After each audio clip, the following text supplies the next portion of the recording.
Bedknobs and Broomsticks, adventurous family movie released in 1971 by Disney. Because unlike these days where Disney makes Marvel and Star Wars movies, back in the day they made family musicals that mixes animation with live action.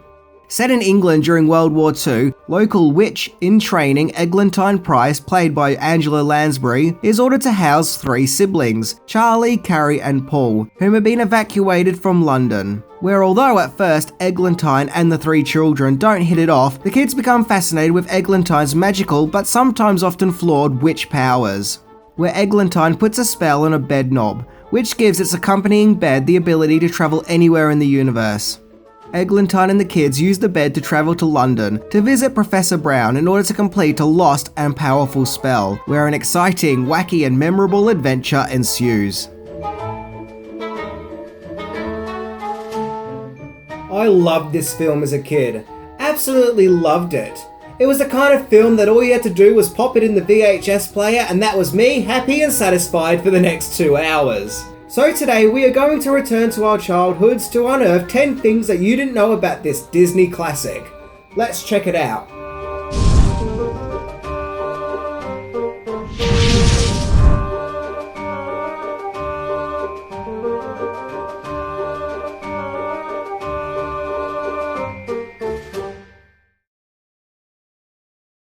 Number 10. The books in which it is based on.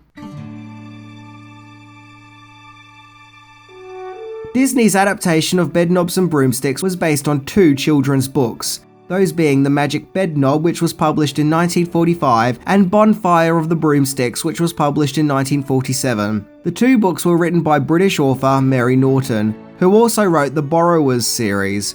The books are a lot different and darker than the movies were. For example, in the books, Eglantine Price is not sweet or cuddly like Lansbury portrays the character, but is more cold and creepy. The first book sees Price and the kids travel to war-torn London as Paul misses his mother, where they then decide to lighten things up by visiting a tropical island before having an encounter with cannibals. Yes, this uncomfortably happened. In the second book, there is a major subplot about the kids and Eglantine Price travelling to the 17th century to visit a sorcerer called Emilius Jones, who practices in talking to the dead, whom is wanted with the impending punishment of being burned to the stake. Because, you know, a kid's book. The story also explores the Great London Fires and other historical events. Interestingly, this whole story about siblings having to be evacuated due to the London Blitz, only to then go on a magical out-of-this-world adventure, is very similar to the plotline of The Lion and the Witch and the Wardrobe, which was published in 1950. Number 9. The movie went into production when there was problems with Mary Poppins.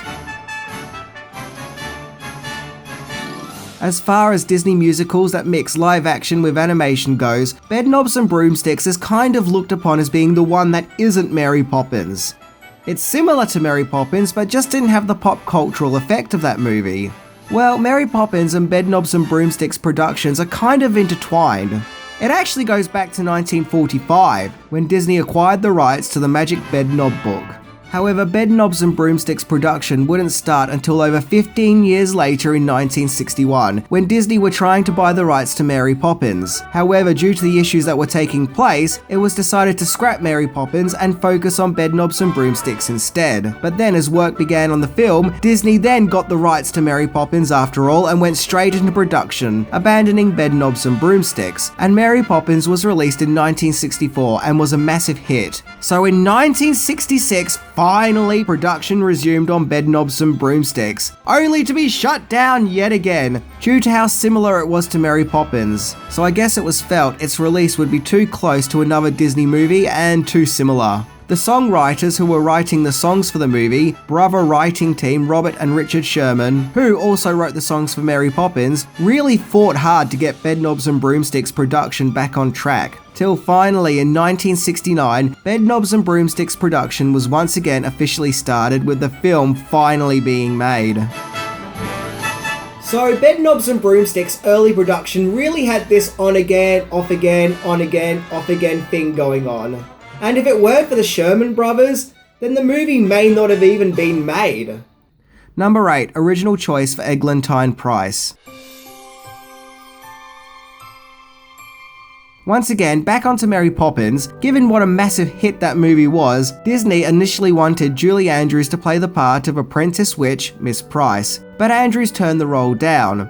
Other actresses who were considered for the part include Judy Carney and Leslie Caron, until Angela Lansbury landed the role. However, Andrews had a change of heart and felt that she owed it to Disney to star in Bedknobs and Broomsticks on the account of the massive success of Mary Poppins. So she went back to Disney to offer her services, but Disney stuck with Lansbury, which I'm actually glad, as I thought that Lansbury was great in the role. She was stern and no nonsense, but also had warmth, and was even funny. I always found her to be very school teacher-ish in Bedknobs and Broomsticks. The part of conman magician Emilius Brown was originally given to Ron Moody, who previously starred in fellow musical Oliver.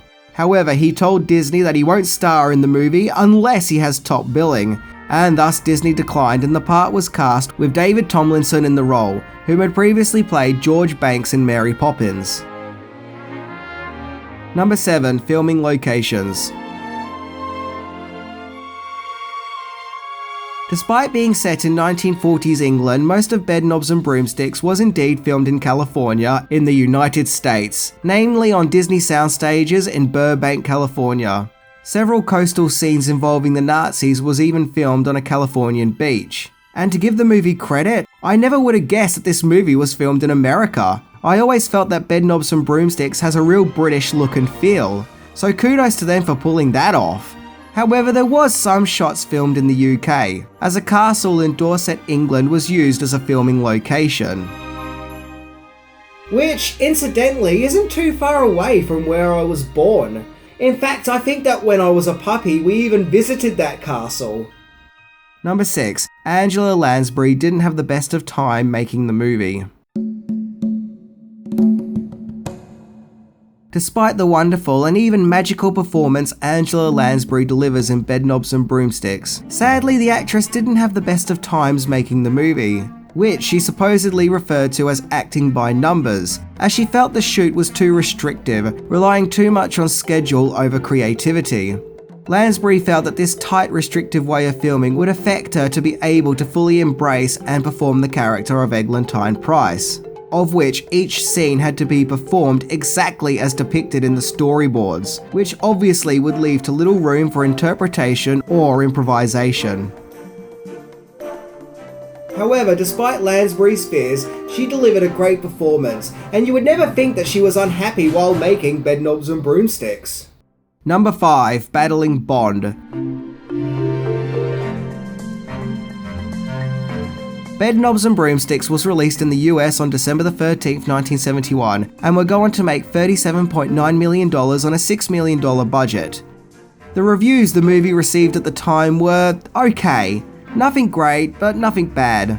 The biggest observation critics made was comparing it to Mary Poppins rather than viewing it on its own merit. Another issue critics had was its pacing, with it being felt that the movie was too long and was too slow for any of the exciting stuff to start happening.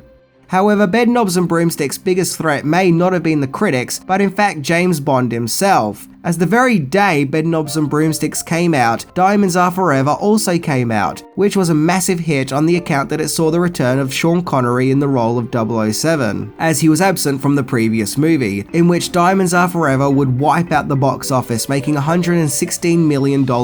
Spoilers, it's one of the worst Bond films ever. Or at least in my humble opinion anyway.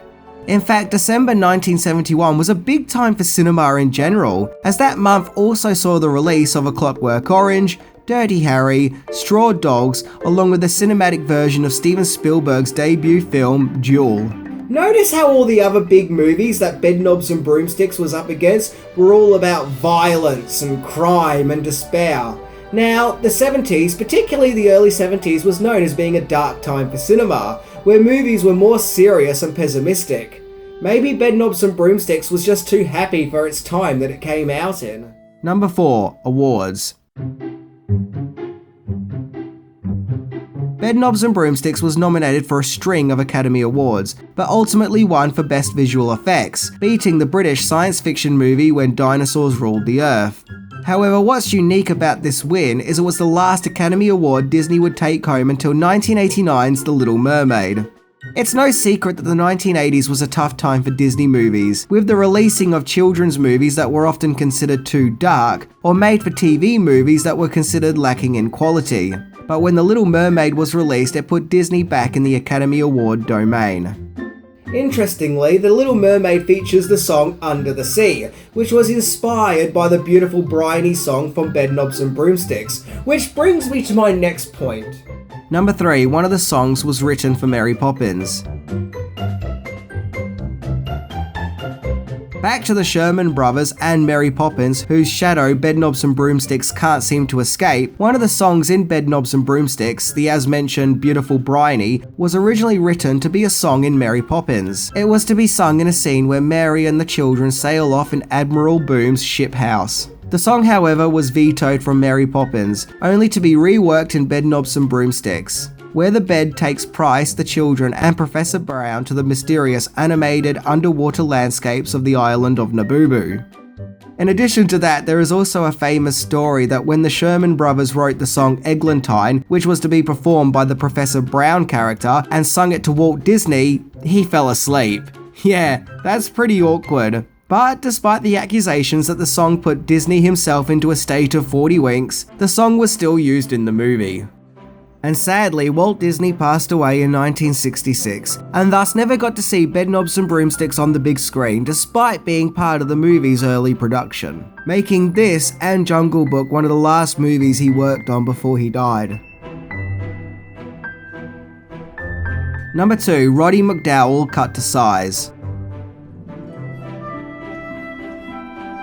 Bedknobs and Broomsticks features a small part by British actor Roddy McDowall, who played the local dim-witted priest who often visits Eglantine much to her annoyance.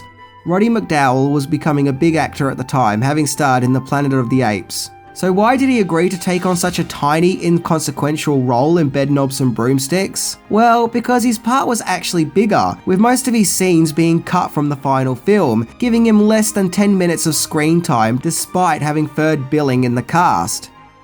There was to be a subplot where it was revealed that he was secretly after Eglantine's wealth and land, and part of his agenda was going to be asking her to marry him, but sadly all the interesting subplot surrounding his character was removed, making his appearance in the movie feel slightly redundant. Apparently huge chunks of the movie was cut out because Disney wanted the movie to be premiered at New York City Hall's Christmas show, which had a tight schedule, so certain scenes were removed, including a song called Nobody's Problem, which is actually quite a sad song, sung by Lansbury, and the song explains why she prefers to live isolated on her own, which according to director Robert Stevenson was the heart of the movie, and a very important part of the narrative development.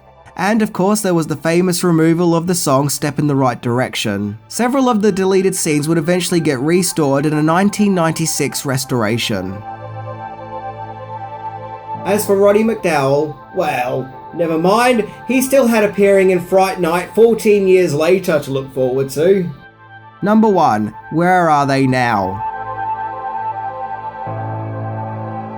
So the biggest question is what became of the cast of Bedknobs and Broomsticks? Angela Lansbury would go on to star in 12 seasons of the crime mystery drama series Murder, She Wrote, which ran from 1984 to 1996. And if you want to know more about that show, then I suggest checking out Pushing Up Roses and her many insightful and very funny reviews of episodes of Murder, She Wrote. Seriously, her reviews of the show are very entertaining.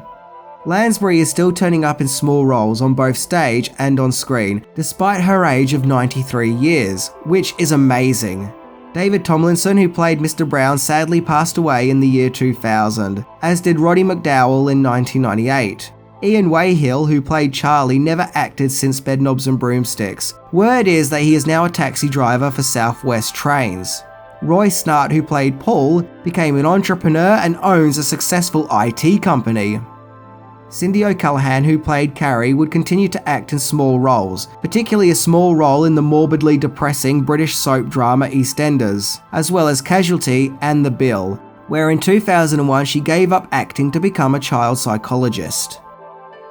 So that was my look into Bedknobs and Broomsticks, and it's a fun, well-meaning adventure movie, and it's commonly considered a classic. I think that despite being released in the shadow of Mary Poppins, the movie over the years has been recognised on its own merit, which is great.